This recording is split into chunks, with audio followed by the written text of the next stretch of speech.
down there myself. Is that trouble with the missus? You're fired. You hear me? Fired. Come on, man. It's only a wee bit of trouble with the polish. I'm good with the lecky. I keep things running. You said it yourself. Out! Get off my rig! Aye. A happy new year to you too, you cunt. I don't fear much, but listeners to Xbox Tavern's podcast may have heard me mention one of my more irrational fears: water in games. Don't get me wrong, I'm not a huge fan of open water in real life, the technical term being thalassophobia, but something about the game version, be it diving for shark skins in Far Cry 3, sailing in a high seas in Sea of Thieves, or even just sloshing around a flooded basement in Outlast, really gives me genuine goosebump causing creeps. However, I do love myself a good horror game or two, so when Still Wakes the Deep was announced, I knew I had to play it, even if the thought of doing so had shivers run down my spine. Turns out, it's pretty bloody good, even if it's not going to give me much more confidence in getting in the brine anytime soon. Taking place on the oil rig Birrady at Christmas time, 1975, we assume the role of Cameron Kaz McCleary as he is summoned to the foreman's office. We quickly learn that Kaz is working on the oil rig in an attempt to let some land-based heat with the police die down, though it seems not even the vast ocean can keep him off their radar. It's not long before Kaz is under threat of being sent home, and very shortly thereafter under threat from something else a bit more terrifying. The Chinese room have chops when it comes to world building and storytelling in games, from Dear Esther to Amnesia, Machine for Pigs and Everybody's Gone to the Rapture, and Still Wakes the Deep carries on this lineage brilliantly. The opening section introduces us to Kaz's crewmates, some friendly, some less so, and either way met with a liberal use of some excellent writing, capturing the working banter and heavy profanity that comes with. Even after shit has hit the fan, there's a light whimsy to the liberally used language in between all the serious stuff, and it meant I was never less than engaged when the talking started.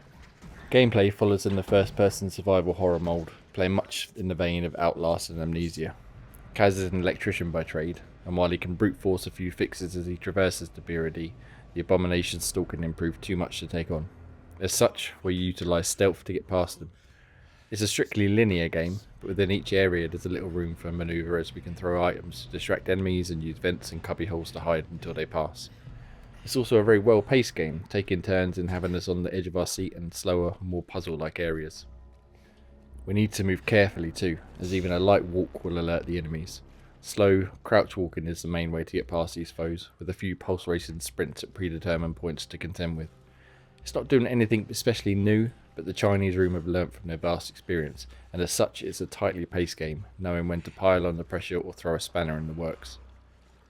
It wobbles a little at times in terms of threat though. The enemies are genuinely creepy and unsettling, and when we're under pressure it can get the heart racing for sure. However, a few tense moments were undermined by feeling that we're on a ride as opposed to having the agency to survive on our own. One later section sees us balancing on the outer edge of a platform as the enemy discovers us and attempts to bash the steel fencing down between us. Ducking under the gap at the end of the ledge suddenly made us invisible, and they went off to their routine of circling the next room. A quick throw of a bottle and we just walked on past them to the next safe area. To be fair, these immersion breaking moments are few and far between. For the most part, each encounter, be it with an enemy or simply one of the many traversal sections, remain tense and exciting to play. For someone like myself, the sections where we're outside precariously balancing over the raging North Sea were truly frightening, the waves surging and smashing around a dilapidated oil rig. It's not too long before some of the seawater makes moving around inside the rig tricky too, and once again the Chinese room used stellar effects and audio to really tickle that exact feeling that makes me go all weak at the knees. In fact, both audio and visuals are stunningly crafted throughout. There's an air of photorealism to the rig and water, and characters have a chunky believability to them. The use of light and shadow to mask some gruesome scenes is brilliant, and the audio cues for the monsters skulking about are as impressive as they are unnerving.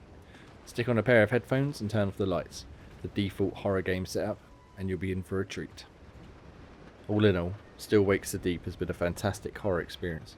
It looks and sounds great, the sense of tension and fear is very well handled, and even the few moments that drop the act don't give us enough time to catch our breath before things go sideways again.